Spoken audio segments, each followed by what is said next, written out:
It started with a notice taped to my front door, bold red letters screaming at me before I even touched the paper. Violation! My heart pounded because I knew exactly what it meant. The HOA was at it again. But this time, something felt different. They weren't just after me for an untrimmed hedge or a trash can left out too long. No, the wording was far more sinister. Non-compliant subject to legal seizure. My breath caught in my chest. Seizure? Were they threatening to take my home? That can't be legal. That can't be real. And yet, there it was, stamped and signed by the very people who lived a few houses away. My neighbors, my so-called community. That was the moment I realized. The war with the HOA had escalated to a point of no return. I tore the notice down, crumpling it in my fist, but I couldn't shake the feeling of eyes on me. Peeking through curtains, shadows moving just behind blinds. The neighborhood was watching. It wasn't paranoia, it was the truth. Every single one of them had been silent when the HOA fined me daily for the tiniest infractions.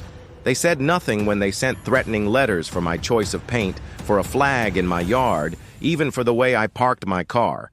And now they wanted my home, my sanctuary. But I wasn't going to give it to them, not without a fight. The next morning, I walked out to my yard with my coffee, pretending everything was normal. But what I saw made my blood run cold. Another notice, this time hammered into the lawn with a wooden stake, like some medieval warning. Foreclosure proceedings pending. A bright red arrow spray-painted on my driveway, pointing directly at my front door. Someone wanted to humiliate me. Someone wanted to show the neighborhood that I was next. Here's the thing they didn't know. I'd been documenting everything. Every letter, every fine, every absurd demand. I had a binder thicker than a college textbook, stuffed with proof of harassment, inconsistency, and outright abuse of power. And I had been quiet until now. Because if they were truly coming for my home, then I had nothing left to lose. But before I could even put my plan into motion, something happened that changed everything. A knock at the door, late at night. I opened it to find an envelope with no name just slid under the mat. Inside were photocopies of board meeting notes. Notes that were never meant to leave their circle. And in those pages I found their secret. They had been plotting to force me out for months.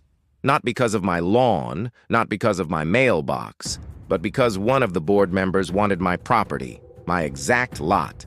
The one with the big oak tree, the one with the view no other house had. They wanted it, and they would stop at nothing to get it. That was my rehook moment. My rage turned into cold calculation. They thought they could outsmart me. They thought I was cornered. But what happens when the prey turns into the predator? I started small. The next HOA meeting, I showed up uninvited. I walked right into the community hall with my binder under my arm, and every head in the room turned. The board members froze, their smiles twitching, their voices faltering. I didn't speak. Not yet. I just sat there, in the front row, staring at them as they tried to carry on with their usual smug authority. But I saw the sweat. I saw the fear. And when the meeting adjourned, I stood up, opened my binder, and let a single sheet flutter onto the table, a copy of their secret notes. I wonder, I said slowly, how the neighborhood would react if they knew the truth. Their faces drained of color. That night, I became a problem they couldn't ignore. Suddenly, strange cars started parking near my house. I'd hear footsteps outside my window at night, whispers on the street. Someone slashed my tires. Someone else left a dead bird on my porch. It was intimidation, plain and simple. They wanted me scared. But fear only sharpens my instincts. If they thought I'd fold, they were dead wrong. Then came the twist no one expected.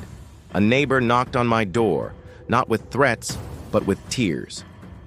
"They did the same to me," she whispered. "They forced me out 2 years ago. They undervalued my property, pushed me into foreclosure, and one of their friends bought it for half the price." My stomach turned. It wasn't just me. This was bigger. This was systematic. So I did what any cornered homeowner with nothing left to lose would do. I went public. I created a website. I uploaded every document, every letter, every piece of proof I had, and then I shared it with the neighborhood. Flyers went into mailboxes. Links went into community group chats. By sunrise, everyone knew. And the ripple effect was immediate. Neighbors who had once stayed silent started knocking on my door, sharing their own stories, their own scars from the HOA's cruelty. What was once a one-on-one battle had turned into an uprising, but the board wasn't going down quietly. The next HOA meeting was chaos. They tried to shut me down, tried to scream over the crowd, but the people weren't listening anymore. They demanded answers. They demanded accountability. And when I stood up with my binder and started reading their secret plans aloud, one by one, the entire room erupted.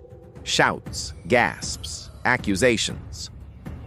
The board president tried to leave, but neighbors blocked the doors.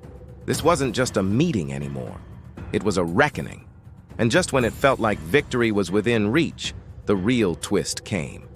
Because buried in those secret notes was something even darker than I realized. The HOA hadn't just been seizing homes.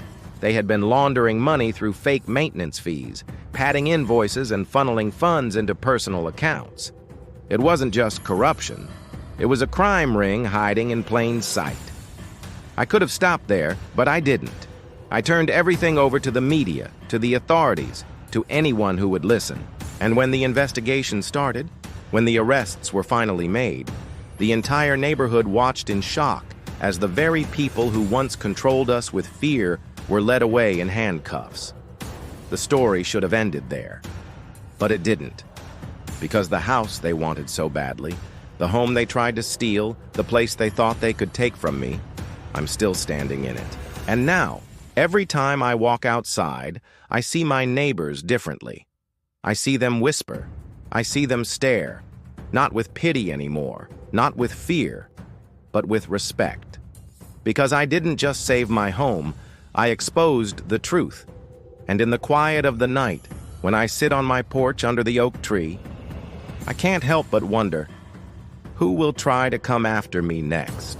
Because when you shatter the power of those who rule in the shadows, you don't just make enemies, you make legends.